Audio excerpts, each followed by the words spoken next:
Updates at pinakahuling mga usapin sa mundo ng palakasan. Atin ang pakinggan dito sa Ang Pilipinas Ngayon. Magandang araw. Narito na po ang Sports Balita. Sinuspende ng Philippine Basketball Association o PBA nitong Lunes ang mga referee na nagbantay sa laro sa pagitan ng Barangay Ginebra at Magnolia kung saan may kontrobersyal na foul na hindi tinawag ng mga opisyales kaya nanalo ang hotshots. Inamin ng liga na hindi nakita ng mga referee ang foul laban kay Mark Baroka na nagkaroon ng contact kay Scottie Thompson habang ang Ginebra guard ay nagtangkang makagawa ng puntos, may 6 na segundo na lamang ang nalalabi sa laban. 92-91 ang score ng laban sa puntong iyon kung saan abante ang Magnolia. Sa isang pahayag, sinabi ni PBA Deputy Commissioner Eric Castro na hindi katanggap-tanggap at meron talagang foul at hindi ito tinawagan ng mga referee.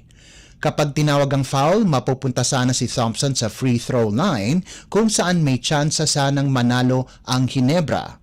Dahil dito, ani Castro, ang mga referees na nagmando sa laban ng Barangay Ginebra at Magnolia Chicken Templados Hotshots ay masususpinde.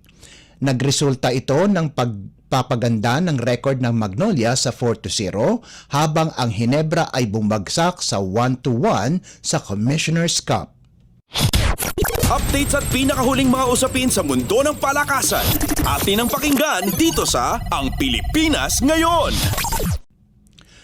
Pasok na sa quarterfinals ng Season 3 PBA 3-on-3 Second Conference Leg 6 ang TNT Triple Giga, MCFA Solver Tech Centrale at Barangay Ginebra San Miguel pagkatapos nilang makakuha ng sapat na panalo nitong Lunes sa mga larong ginanap sa Ayala Malls Trinoma sa Quezon City.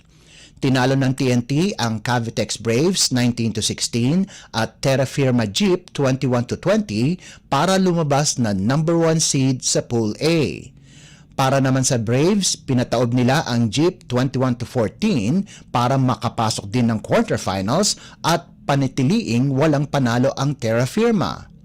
Sa Pool C, ang Tech Centrale at Ginebra ang unang dalawang koponan na nakapasok sa susunod na round.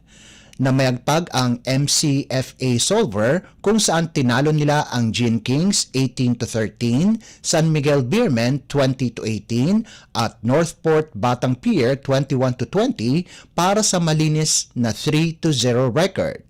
Samantala, nanaig ang Ginebra kontra Northport 21-18 at SMB 21-19. Ang huling laban ng Beermen at Batang Pier ang magdedetermina kung sino ang huling koponan sa kanilang grupo ang makakapasok ng quarters. Ang mananalo ay makakapasok at ang matatalo ay magpapaalam na sa kompetisyon. May 2-1 barahan naman ang Pioneer Elastosil kaya sila lamang ang koponan sa Pool B na makakapasok sa susunod na round. Tinalo ng Katibays ang Blackwater Smooth Razor 21-16 at Meralco Bolts 18-17, subalit bigo naman ito sa Pure Foods TJ Giants 12-10. Magtatapat naman ang Bolts at TJ Giants at kung sino ang mananalo ay aabanse sa susunod na round. Updates at pinakahuling mga usapin sa mundo ng palakasan. Atin ang pakinggan dito sa Ang Pilipinas Ngayon. Susubukang palakasin ng San Beda University at Perpetual Help ang kanilang tsansa sa Final Four sa paghaharap nila sa magkaibang kalaban sa pagpapatuloy ng NCAA Season 99 Tournament nitong Martes na gaganapin sa Phil Oil Eco Oil Center sa San Juan. Tangan ang 10-6 record. Kapit toko ang Red Lions sa number 4 spot, subalit makakatapat nila ang Lyceum Pirates na pasok na sa semifinals at may twice to beat incentive pa. Kailangan namang manalo ng Altas laban sa San Sebastian Golden Stags para manatiling nasa kontensyon dahil sa delikadong win-loss record na 9-8. Umaasa ang Perpetual Help na matalo ng San Beda at Jose Rizal University ang kanilang mga nalalabing laban para makuha nila ang huling pwesto sa semifinals. Updates at pinakahuling mga usapin sa mundo ng palakasan. Atin ang pakinggan dito sa Ang Pilipinas Ngayon. Target ng Chocomucho at Cherry Tigo na makapasok ng semifinals sa magkahiwalay na laban sa Premier Volleyball League o PVL Second All-Filipino Conference na gaganapin sa PhilSports Arena sa Pasig City. Makakatapat ng Flying Titans ang F2 Logistics sa gabi habang makakaharap ng crossovers ang Signal sa hapon. Nakatakda rin ang bakbakan ng Petrogas at Farm Fresh sa unang laro.